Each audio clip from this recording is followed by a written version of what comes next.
Hello, sweeties. It has been over 2 weeks since we have met, and I am sorry that I was not able to get to you sooner. But I have been to so many mission meetings in the past few weeks, and I am so excited to share so many things with you that are upcoming. I hope everyone had the most awesome Thanksgiving. You know, there's nothing quite like being thankful. There's really not.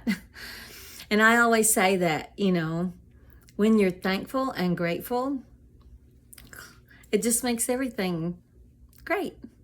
Because you're not always like longing for something more or hoping for, oh, I want what they have. Or when you're truly content, it's really a free way to live, sweeties. And I do understand that health problems and things like that are not what we're talking about. I understand that. And I understand that there's no way to be content in those situations. Just pray through those, sweetie. But in regular life, if you can find true contentment with right where you are, I don't mean not to have goals. Oh, I have big goals. And I don't mean not to have dreams. Oh, I have big dreams. And I know probably some of you younger people are thinking, I didn't know middle-aged people still had like big dreams. Well, we do, sweetie. We do. And the Lord put those dreams in our heart for a reason. And sometimes we don't really have time to make those dreams become a reality until we get a little more middle-aged. Oh, I see that you've noticed my latest little tassel in my hair. I just love it. I think it's so cute. Dolly Parton is one of my heroes, and I just love her. I've loved her since I was a little girl, and some of her quotes that I just love, I use. And one of them is, it takes a little money to look this cheap. I just love that. And then another one is, when they make those dumb blonde jokes, it doesn't bother me because I know I'm not dumb and I've never been blonde. Oh, neither have I. But you know what, sweetie? What I want to talk to you about today is about Christmas. I am enjoying a Christmas black tea right now. Oh, so good. I love tea. I'm like obsessed with tea. But what I want to talk to you about is about the word joy. Joy. When I was a little girl, my mother, who is in heaven, used to say, Lisa, not just at Christmas time, but year-round, if you'll just have joy in your heart, you'll be surprised how content you will always be. And I would say, well, I'm always happy though, Mother. I always have joy in my heart. And she'd go, I mean joy though.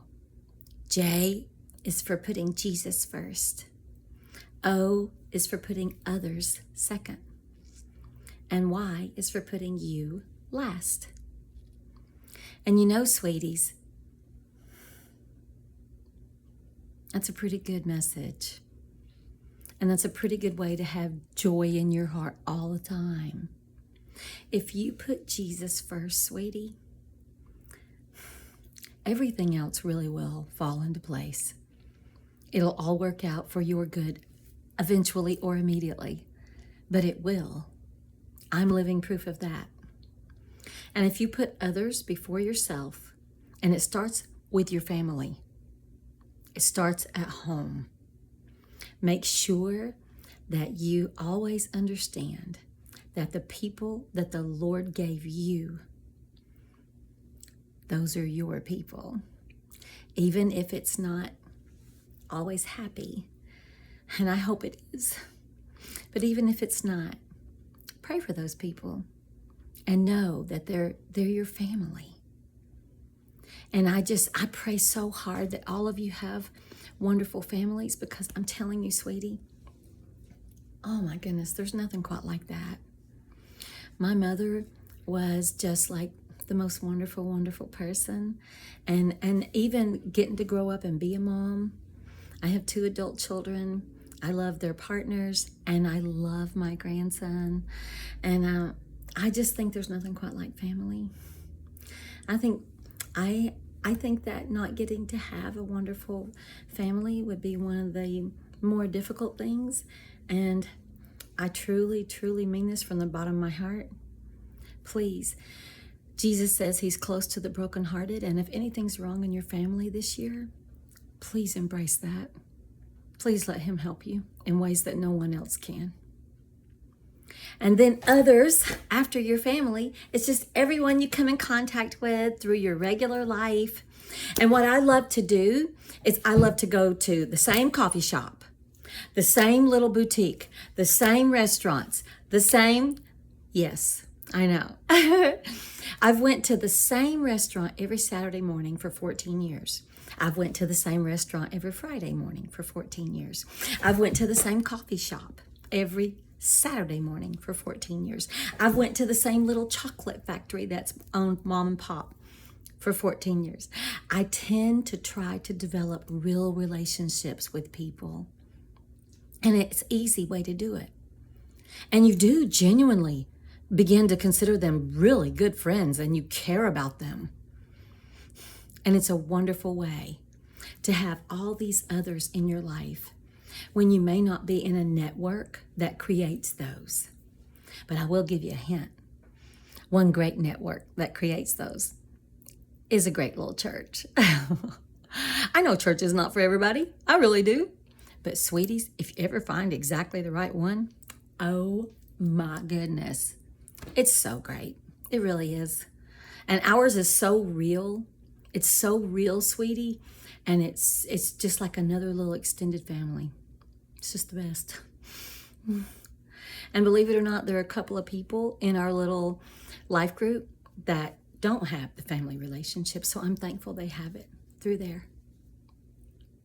And then, of course, yourself is last. But remember, Jesus himself said, love others as what? As you love yourself. I know. He expected you to have a healthy love for yourself. So please love yourself. Take care of yourself. You know what I told my teenagers in class one time? I said, you know what, sweeties? A lot of you are turning 16 this year. I taught art and music to high school. I said, you're going to get one car. It's the only one you're going to get for the rest of your life. So you better take really good care of it. And they were like, we're not going to get one car. We're going to have cars all through our life. And I said, well, that may be true, and I hope it is. But you're only going to get one body. And I want you to think of it like that car. You need to take care of it starting now. And it will take care of you later. But sweeties, take care of yourself. Invest in your own health. And I don't mean money. I know I tell you guys all the time, but I don't have any money. I live in a trailer park. And I love my trailer park, and I love my little home. I'm very content. But what I want you to hear me say is, you can invest in yourself without money. I spend $10 a month at Planet Fitness, but I faithfully go. I faithfully eat very clean. And I faithfully read. I faithfully keep my brain stimulated. There's all kinds of little things you can do to simply invest in yourself. And it's going to be difficult, sweetie, for you to enjoy your family or others or anyone else, or even be of useful to the good Lord if you're not healthy. And I don't mean if you have a real problem. I'm praying right now for 2. And I consider it a privilege to pray for anyone. You leave me a message, I will pray for you. But do your part, sweetie. Don't ever ask the Lord to dig a hole when you're leaning on a shovel. Do your part. Invest in yourself. Put Jesus first. others second, and start at home, and yourself third. And you will have so much joy this Christmas season. I promise. I love you all so much. Please tell your friends about Love Out Loud with Lisa. I want this to grow, sweetie. I want it to grow so bad. There's no agenda. I'm not selling anything. I just want to encourage you. I want to encourage you every week. And it encourages me when I see that even one person has been added that's listening. Thank you all, sweeties. I'll see you again very soon. Merry Christmas.